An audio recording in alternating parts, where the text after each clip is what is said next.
केंद्रीय मंत्रिमंडल ने 4,800 करोड़ रुपए के वित्तीय आवंटन को दी मंजूरी। उत्तरी सीमावर्ती गांव के विकास के लिए वाइब्रेंट विलेज प्रोग्राम किया जाएगा शुरू। बेंगलुरु में एयरो इंडिया में मंथन 2023 कार्यक्रम में शामिल हुए रक्षा मंत्री। औद्योगिक क्रांति लाने के लिए नवाचार की जरूरत पर दिया जोर। कांग्रेस के राष्ट्रीय कोषाध्यक्ष पवन बंसल ने रायपुर में होने वाले अधिवेशन की तैयारियों के लिए पदाधिकारियों की ली बैठक।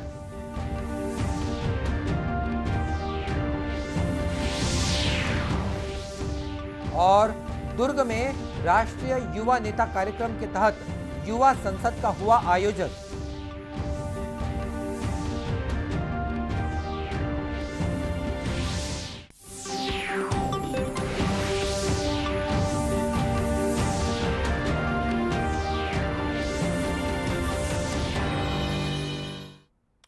नमस्कार, आप देख रहे हैं दूरदर्शन समाचार। मैं हूं मनीष अहलुवालिया और अब समाचार विस्तार से। केंद्रीय मंत्रिमंडल ने 4,800 करोड़ रुपए के वित्तीय आवंटन के साथ चालू वित्त वर्ष से 2025-26 के लिए केंद्र सरकार द्वारा वित्त पोषित योजना वाइब्रेंट विलेज प्रोग्राम को मंजूरी दे दी है। सूचना और प्रसारण मंत्री अनुराग सिंह ठाकुर ने आज नई दिल्ली में मंत्रिमंडल की बैठक के बाद संवाददाताओं से बातचीत में कहा कि इससे 4 राज्यों और 1 केंद्र शासित प्रदेश में बुनियादी ढांचे का विकास होगा और आजीविका के अवसर बढ़ेंगे। कभी विकास पहुंच नहीं पाता था और जहां के लोगों को मजबूरी में पलायन करना पड़ता था रोजगार के लिए या स्वरोजगार के लिए, अब उनके पास एक अवसर है कि विकास उनके गांव तक पहुंचेगा। सड़क हो, बिजली हो, स्वास्थ्य की सुविधाएं हो, पानी की सुविधा हो, ये जैसे देश के अन्य गांव में वैसे ही इन बॉर्डर विलेजेस में सुनिश्चित किया जाएगा। यहां पर रोजगार के अवसर बढ़ेंगे और भारत के गांव का विकास हो, ये माननीय प्रधानमंत्री जी ने लगातार इसको बल दिया है। ग्रामीण विकास हमारी प्राथमिकता रही है और राष्ट्र की सुरक्षा को लेकर जो भी कदम उठाने होते बाकी जगह तो उठाते ही हैं। यहां तो मैं कह रहा हूं कि हम बॉर्डर के साथ लगते गांव में जो अवसर आज तक नहीं थे वो भी देने का काम कर रहे हैं। श्री ठाकुर ने कहा कि इससे लोगों के जीवन स्तर में सुधार होगा और साथ ही उत्तरी सीमावर्ती गांवों का विकास भी होगा। रक्षा मंत्री राजनाथ सिंह ने आज युवाओं से अगली पीढ़ी की औद्योगिक क्रांति लाने के लिए नवाचार को अपनाने का आह्वान किया। उन्होंने इस बात पर गर्व व्यक्त किया कि देश के युवाओं ने 100 से अधिक यूनिकॉर्न स्थापित किए हैं। उन्होंने कहा कि यह देश के नव सृजित स्टार्टअप इकोसिस्टम के महत्व के साथ साथ युवाओं में भी जोश भरता है। रक्षा मंत्री ने बेंगलुरु में एयर इंडिया में मंथन 2023 कार्यक्रम में इस बात पर जोर दिया कि भारत में स्टार्टअप के लिए जो वातावरण तैयार किया गया है वह देश के युवाओं के लिए वरदान है। मंथन प्लेटफॉर्म रक्षा और एयरोस्पेस इकोसिस्टम के प्रमुख प्रवर्तकों, स्टार्टअप्स, एमएसएमई, इंक्यूबेटर्स, शिक्षाविदों और निवेशकों को एक छत के नीचे लाता है। पिछले कुछ वर्षों में जो एक एनवायरनमेंट बना है, मैं देख रहा हूं कि हमारे युवाओं के लिए वह किसी वरदान से, किसी बूंद से या कम नहीं है।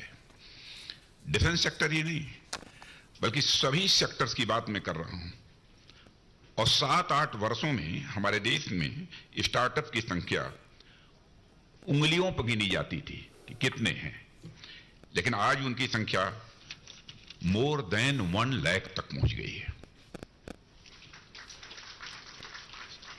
100 से ऊपर तो हमारे यहां यूनिकॉर्न्स हमारे देश के युवाओं ने खड़े कर दिए और यह हमारे देश में न्यूली क्रिएटेड स्टार्टअप इकोसिस्टम की इंपॉर्टेंस को भी बताती है।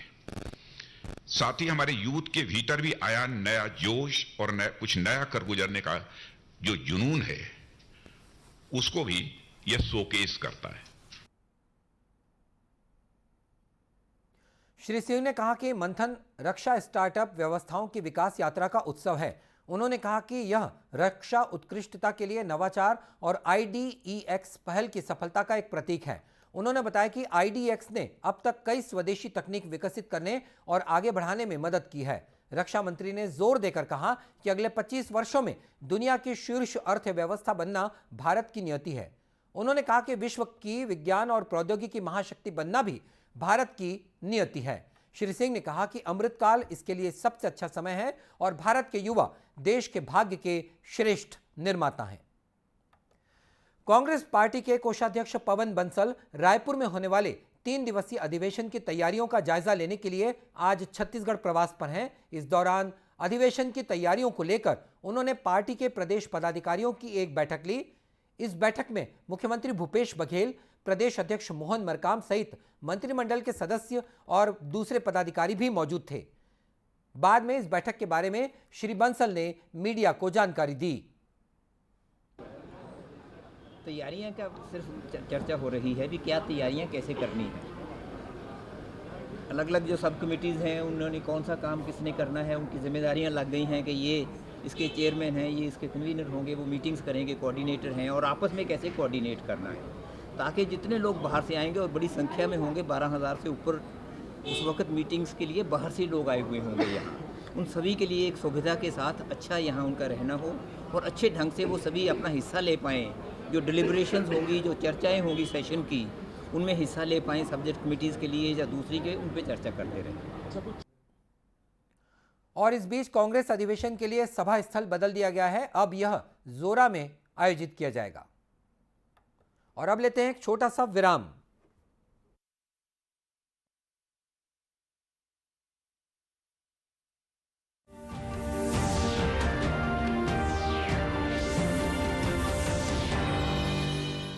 जल्दी करो यार, प्लीज जल्दी। दूसरा कोई मैच है क्या?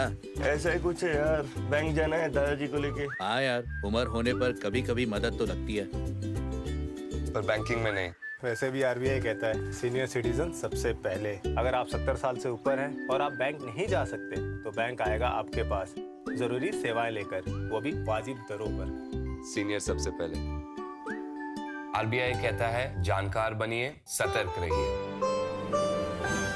क्या शर्मा रहा है? दांत खाज खुजली है, सबको होती है। जालिम लोशन मुझे दादी ने दिया और बोली जालिम रोगों पर पड़े भारी। जालिम लोशन है पुराना खिलाड़ी, जो पुराना वही बेहतर है। जालिम lotion, fastest, trusted, tested, PDO से। जालिम lotion. Come on boys, let's go practice. अरे रुक यार, मेरे बैंक अकाउंट में गलत एंट्री का प्रॉब्लम हो गया। अरे तो बैंक को कंप्लेन करना। बैंक को लिखे 1 महीना हो गया है, बट वो गूगली पे गूगली डाले जा रहे हैं। तो आरबीआई के लोकपाल को इन्फॉर्म करो। रुक, मैं समझाता हूँ। जैसे क्रिकेट में थर्ड अंपायर, वैसे ही आरबीआई का ओम्बुड्समैन। आरबीआई कहता है अगर बैंक आपकी कंप्लेंट को 1 महीने में नहीं सुलझाता तो आप आरबीआई के कंप्लेंट मैनेजमेंट सिस्टम पर ऑनलाइन कंप्लेंट कर सकते हैं। ये आरबीआई का आसान तरीका है आपकी कंप्लेंट सुलझाने का, और वो भी फ्री। आरबीआई कहता है जानकार बनिए, सतर्क रहिए। क्या शर्मा रहा है? दांत खाज खुजली है, सबको होती है। जालिम लोशन मुझे दादी ने दिया और बोली जालिम रोगों पर पड़े भारी। जालिम लोशन है पुराना खिलाड़ी, जो पुराना वही बेहतर है। जालिम lotion, fastest, trusted, tested, PDO से। जालिम लोशन।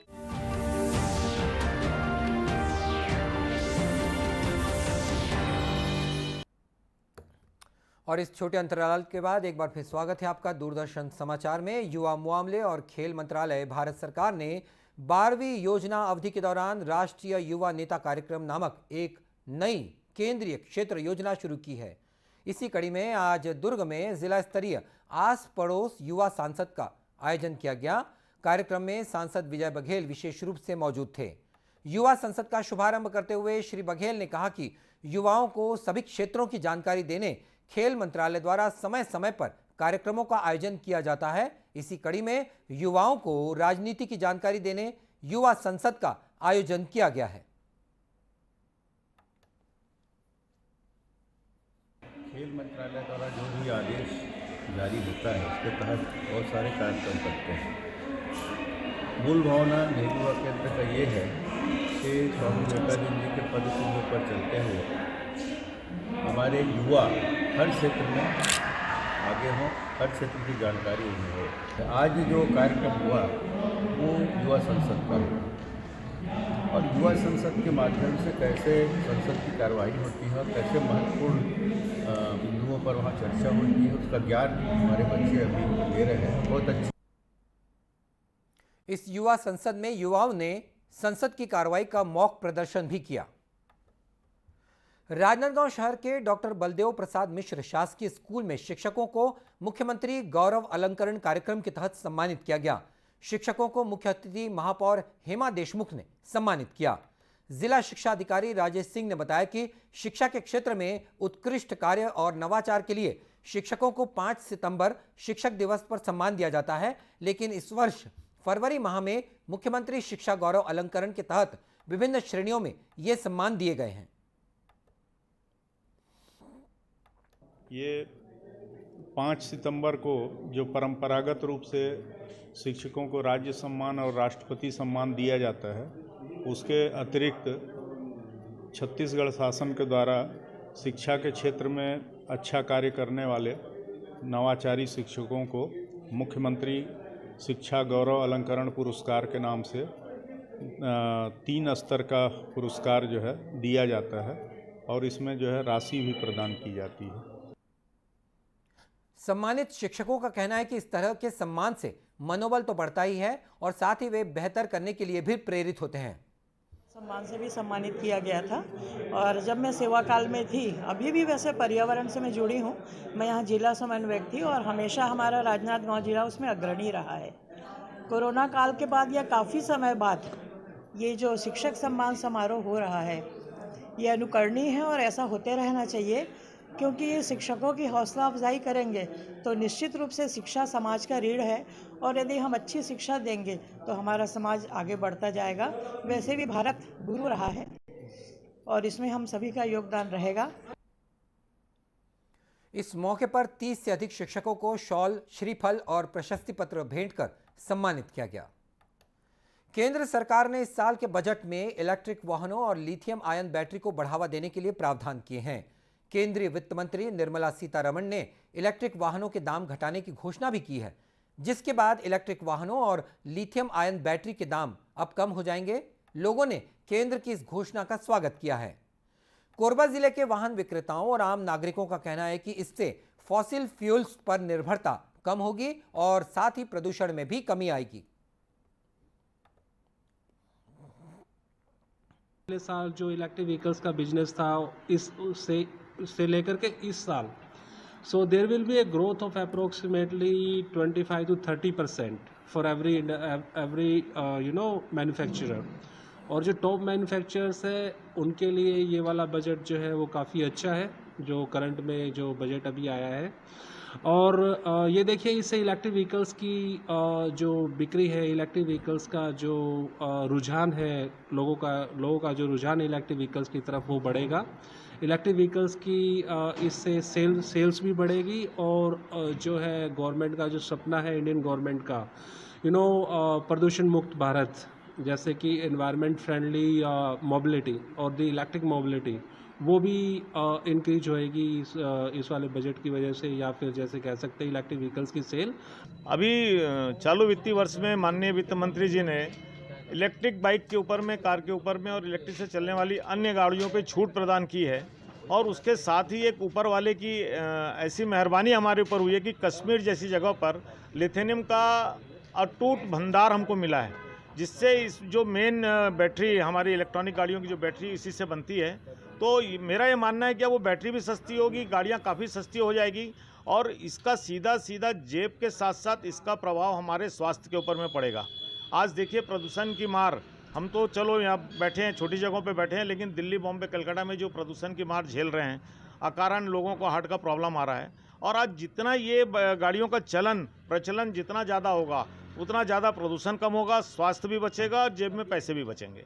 वित्त मंत्री सीतारमण जी ने जो भी बजट पेश किया उसमें उन्होंने इलेक्ट्रिक बाइक और इलेक्ट्रिक कार पे जो छूट देने और कीमत कम होने की बात कही है, उससे कहीं ना कहीं देश की जनता को बहुत फ़ायदा मिलेगा, बचत होगी विद्युत। यानी मेरे पास खुद की एक इलेक्ट्रिक बाइक है, जिस वजह से उसको मैं लेके चलता हूँ, तो उससे कहीं ना कहीं मेरा पर डे का 100 से 150 रुपये की बचत होती है। तो मैं तो ये सोच रहा हूँ कि और छूट मिले तो लोगों को और ज़्यादा खरीदने में सहूलियत होगी और लोग इसे खरीदेंगे। बजट सत्र में जो इलेक्ट्रिक वाहनों की तरफ से जो गवर्नमेंट ने जितना भी बजट उन्होंने दिया है, उससे निश्चित तौर से इसकी बिक्री बढ़ेगी। ग्राहकों का झुकाव इलेक्ट्रिक की तरफ बढ़ता जा रहा है, जिसको मद्देनज़र देखते हुए इन्होंने फेम टू सब्सिडी का भी बजट को डबल कर दिया है पिछले साल की अपेक्षा। और साथ ही साथ इंपोर्ट ड्यूटी भी इन्होंने कम की है लिथियम आयरन बैटरी के इंपोर्ट पर, तो जो कि रिड्यूस करके 13% पे ले आए हैं ये। हालांकि इन इलेक्ट्रिक वाहनों को लेकर लोगों का ये कहना और मानना भी है कि इन इलेक्ट्रिक वाहनों की तकनीक में अभी और सुधार की ज़रूरत है। तो इस बुलेटिन में इतना ही। इसी के साथ ये समाचार बुलेटिन समाप्त होता है। नमस्कार।